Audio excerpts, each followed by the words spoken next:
ছোটো করে। সরুর ভিতরে সাইড এইটুকু না আসলে ভালো লাগবে। হ্যাঁ অতটুকু। ঠিক আছে, তো ফাইনাল লুকটা নিয়ে আসি, তারপরে শেয়ার করবো।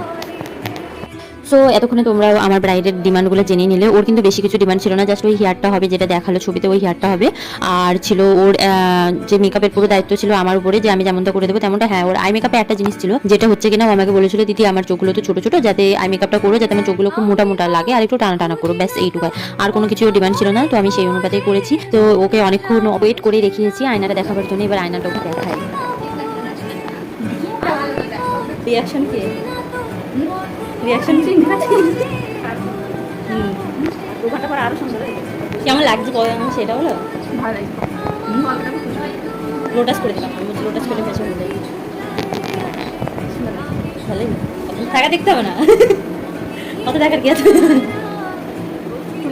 দেন তারপরে ওর মেকআপ করতে করতে ওকে বিয়ে পরে